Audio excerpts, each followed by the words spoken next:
and you weren't really sparring. You were fighting. We were fighting all the time, and just guys getting dropped all the time. And that was just the kind of gym that I was in. There's no coming back from that. The people who like dissipate their teeth through usage, you don't get like a second set. Didn't look like he got out of first gear. Jake Paul was just on his pure survival mode from round 1 right through to round 6. I don't know if he's got a moral victory going 6 rounds. Maybe he has. People might give him credit for going 6 rounds, but he got in there and just survived. He just went in there and ran like a chicken from round 1 right through to round 6 when he got splattered. Joe Rogan was stunned by the serious, career-threatening injury Jake Paul suffered during the Anthony Joshua fight. He stressed that boxing is extremely dangerous and continuing to compete can badly affect the brain in everyday life. Experts reportedly warned that injuries like this carry long-term effects, clearly showing that taking such risks inside the ring is highly dangerous and potentially life-changing. Because then you can't think, you can't do things, you don't know what the you're doing in life. It's like literally everything is the quality of your ability to think. And I knew Joe Rogan strongly warned Jake Paul to rethink taking high-risk boxing fights, saying no achievement is worth risking your life. After the Anthony Joshua fight, Jake suffered heavy damage, including a broken jaw and several missing teeth that required extractions. Rogan explained that continuing this path could cause even worse injuries, possibly permanent ones. He emphasized that the excitement and fame of these fights come at a serious personal cost. Fans and fighters must understand that health should always come before glory inside the ring. Look at all them celebrities like dude from the Mighty Ducks, the little boy actor that got strung out on drugs. And all his fronts and all his teeth were missing from being on meth or whatever, whatever drug of choice he was on. There's no coming back from that. The people who like dissipate their teeth through drug usage, you don't get like a second set. So if I'm not mistaken, the dude from Mighty Ducks, somebody like he's been clean and they gave him a makeover and he has like pretty much fake teeth. So yeah, the teeth are gonna be cooked. Now, I agree with the other part that Rogan was saying, but let's keep going. Yeah, I think he went into that fight knowing that was probably going to happen. Yeah. And ultimately, the big win for him would be that he was even willing to do it and that he could do well for a little bit. Yeah, and I've already expressed my thoughts on this. I'm not giving no props for a person who says I am a real deal boxer because I went and get smashed and got my jaw broken, but I lasted longer than Ngannou. But I was crazy enough to try. Because, to be honest, we're way past the honeymoon stage with a person like Jake Paul. You've been in this for long enough to go through fight camps, dedicate your time, effort, energy, money, spar with people. You spar with some quality names because you have resources and money or whatever. So we're well past that to the point where you just get credit for stepping in. You maybe got credit your first fight or whatever, first couple of fights for. David Hay reportedly explained why Anthony Joshua did not knock out Jake Paul in the first round, saying that even without landing huge early shots, Jake still suffered injuries. Hay stressed that boxing is not about instant knockouts, as Jake was moving and avoiding clean power early, but repeated shots added up. He said Joshua should not be criticized for patience, since control and accuracy matter more. Even though Jake survived early rounds, the damage he took proves how dangerous boxing remains, even with controlled attacks. What happened what was always going to happen. A lot of people thought it would only last 1 round, 2 rounds. So you got to give Jake credit. He went out there and had a solid game plan and was implementing it at times, was landing shots, was avoiding getting hit with the big shots.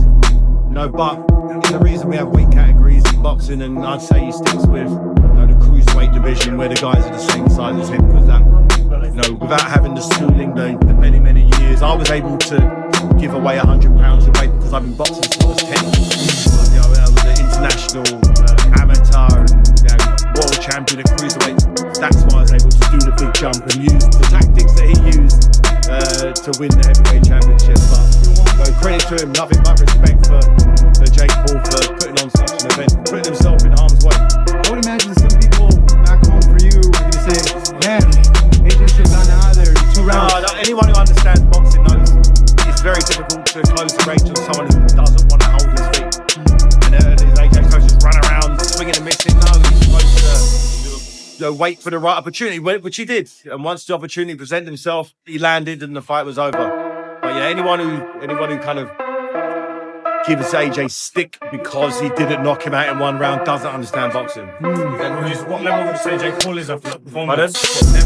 It's hard to tell. It's very, very difficult to see what level he was because he was fighting someone in the top 5. Analysts are becoming more vocal about Jake Paul's career direction, suggesting he's seriously rethink continuing in boxing. They note that throughout his career, Paul often avoided elite opponents, facing retired fighters, inexperienced boxers, or athletes from MMA, raising doubts about his record. This trend has worried fans and critics, as Paul rarely proved himself against top-level competition. Now, after knockouts by Anthony Joshua and Tommy Fury, analysts say the risks caught up with him. They argue his earlier opponent choices protected his record, but recent losses suggest his boxing future may be over and continuing could be very dangerous. As boxers, like Anderson Silva, Tyron Woodley, none of them are boxers. Nate Robinson, who's a YouTuber. So I guess, over the hill, retired Mike Tyson, who's 60, almost lost his life before a fight. He had blood transfusions and was coughing up blood. It was transported off of a plane, passing out. And Jake Paul wanted to fight him and still tried to knock him out. A lot of y'all like to say he had mercy on Mike, but I promise you, I watched the fight. Just go back and watch it again. He was trying to knock Mike Tyson out from beginning to end. He could not do it. The reason he couldn't do it is because he refused to get too close to Mike Tyson. Because Mike Tyson always would swing back, and he knew he could not take that punch from Mike Tyson. So he hit and he ran. And at the end of the fight, he was not showing mercy on Mike. He was trying to make sure that he doesn't get knocked down or caught with something stupid, because he knows he's about to win. He didn't want to risk it.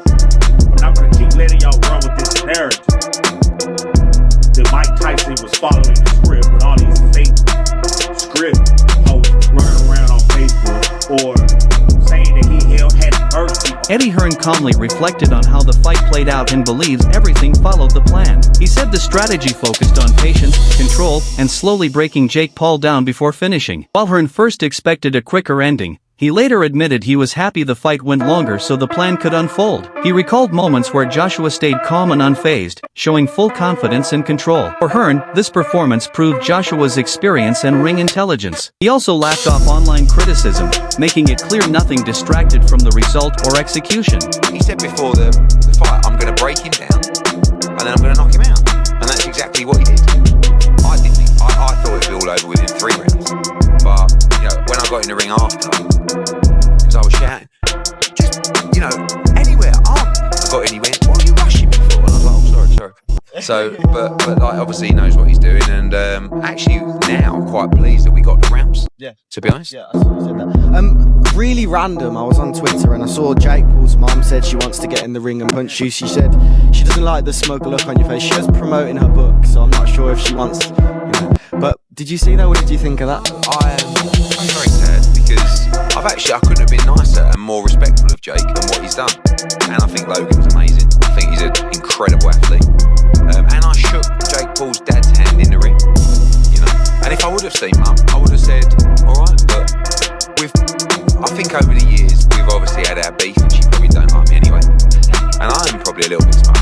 I wasn't smug after the fight because I would have been more smug if it was all over in a round.